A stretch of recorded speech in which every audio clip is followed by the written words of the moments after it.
All right, well, this is part two of the Muirfield Village par 3 challenge. So we're going to go ahead and set it up. Pretend like we just made the turn here. And grabbed ourselves a little something at the turn.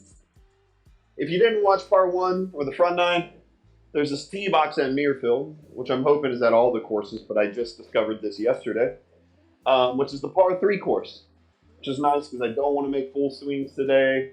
Just kind of work on positioning. So we'll go ahead and head to the par 3. We got gimme set to 10 feet. Friday pins, 12 on the stem.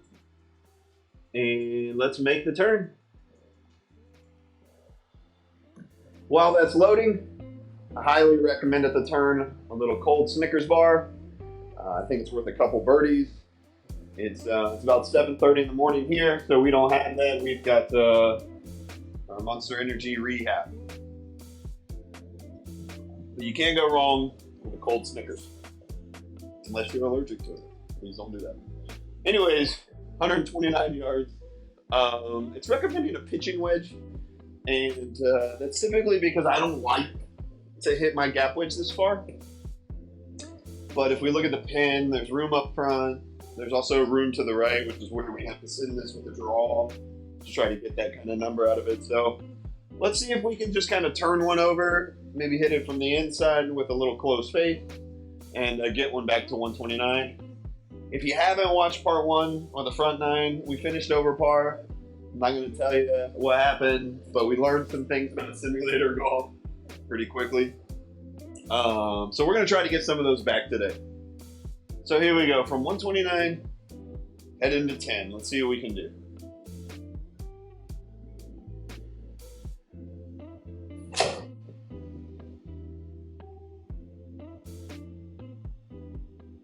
Ooh, hold there. Pretty good. Didn't quite get that gimme circle. Just like on the front, we're just going to putt with wedges and not really focus on them, but I feel like I really want this birdie.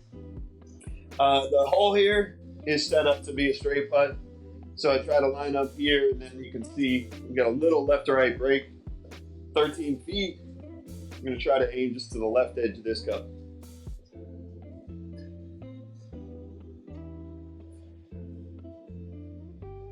Oh, early fist pump, early step, early fist pump. Simulator must have known. Lift out for par. All right, let's head to 11. That's a good start. 161, and we're playing in uphill.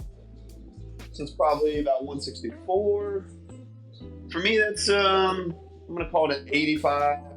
Yeah, 85% 8-iron. This pin looks like front left, so I don't mind being a little long here. Looks like the creek runs through it here, so we're gonna try to aim out to the right with a little draw. Try to hit this one just nice and smooth.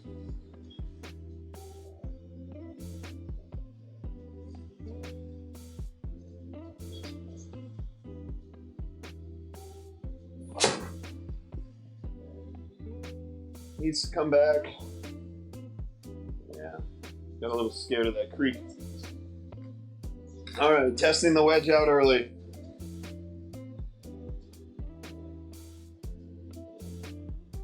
Down 2 feet, 12 yards. I think all I need to do is get this to land somewhere in the fringe. Then it'll trickle down into the left. Just need to get it out of this heavy stuff.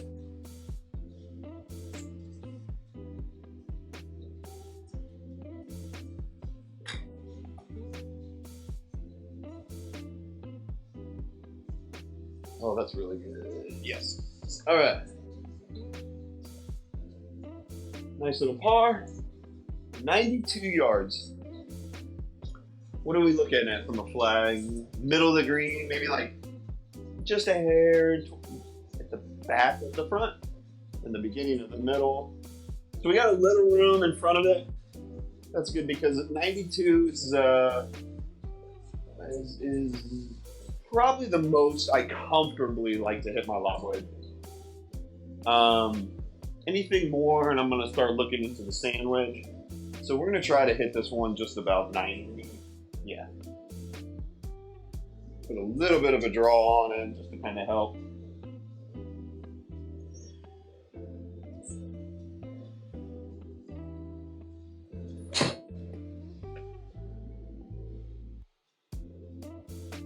Spin hard. Yeah. Come back, come back. Ooh. Just outside of the zone.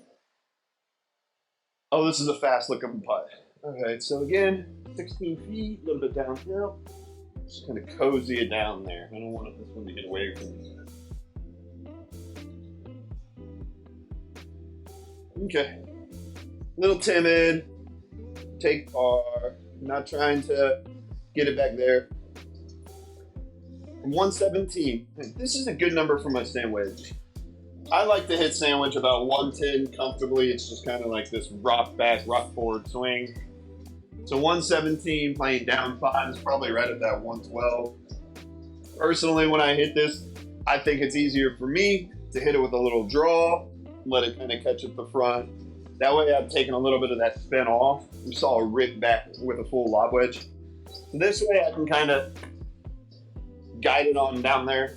I imagine it like a little chippy motion with a little extra depth. That's a good way to put it.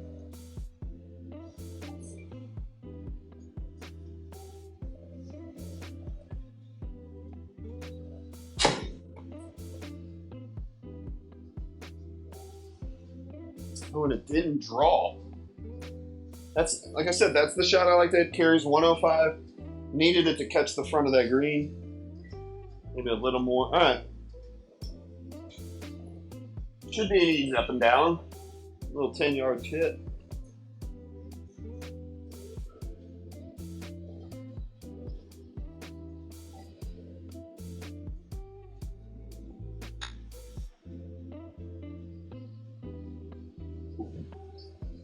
Take it. Anyway, another par. Moving on. 102. Like I said earlier, 102 is really asking a lot out of my lob wedge. I just don't like to swing that hard with that much loft and potentially strike it, overspin it. You just lose a lot of control. So from 102 with the middle green, I can either hit lob wedge short and try not to rip it back, or what I'm going to do is that 105 little sandwich I just hit, we're going to try to take a little bit more off of it. Just kind of flatten it out a little bit, maybe some less of that draw. See if we can just get one to hop and stop.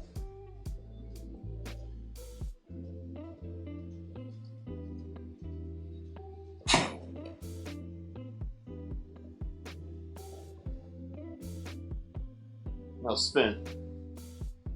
It hopped and stopped, but we needed a little spin back to get in that birdie zone. Right over the top of the flag, though. One of the better shots. 13 feet, flat putt. See if we can make one. With simulator golf, you can't get too aggressive on putting, especially with 12 greens. Like that, like that, like that, like that, like that. All right, cool. I think. Yeah.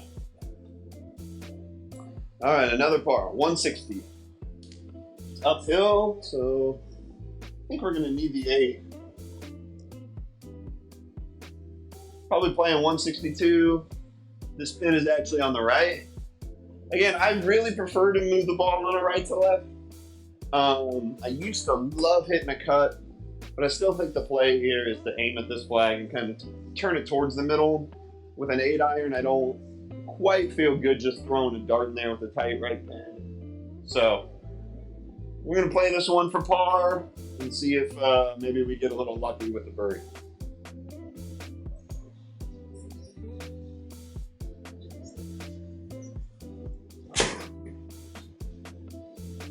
Chunked it. A lot of talk to chunk a ball. Alright, let's see how these bunkers work. If you watched the first video, you know the bunkers and simulators. Yeah.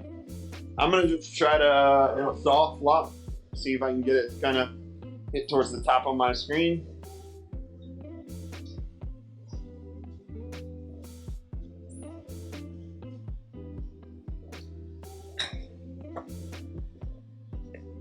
I just don't know what to do there. Oh God, here we go.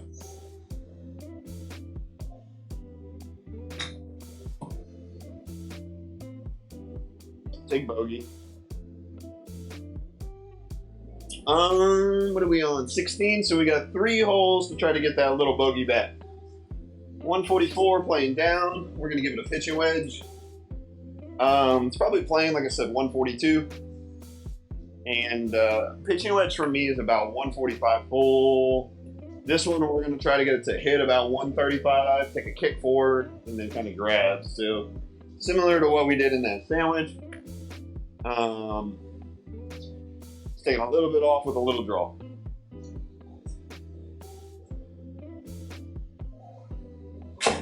Chunk again.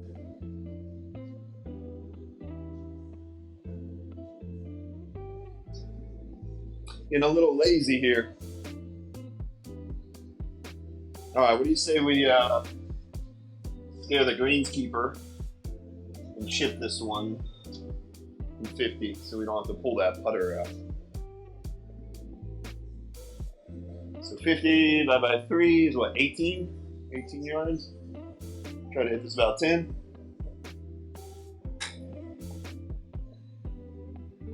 I spun the absolute you-know-what out of that.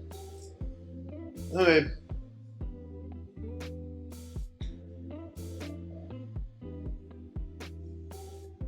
Whatever. Double bogey. Oh, it's a bogey. Oh, that was our birdie. All right, hole 17, 146. Oops. 146. Pitching wedge says 46. Must be 146. Yeah, you get it. All right. No chunks, no talking through it. Just hit it.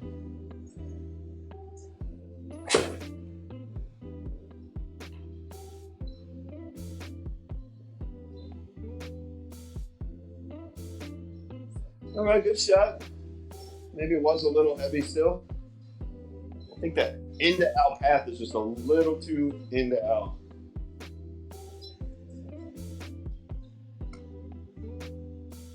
Woo, thought we might have just did it. Done it. Do it again. Hole 18, 150 yards. Playing up 7, that is a perfect 9. Last chance to get a birdie back. Let's try not to hit those big sweeping draws here and just try to get a little more, little less into out path. See if we can stick one here. I mean, the pin is approachable.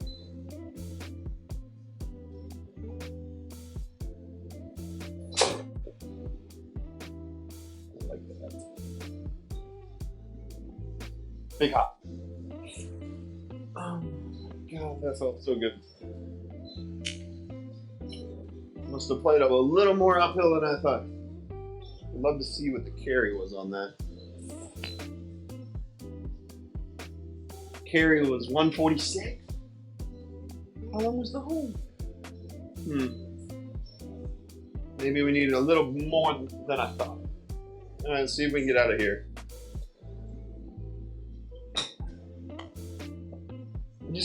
I don't get those. Need to go to the driving range and hit pitching wedges, or I mean sand chip.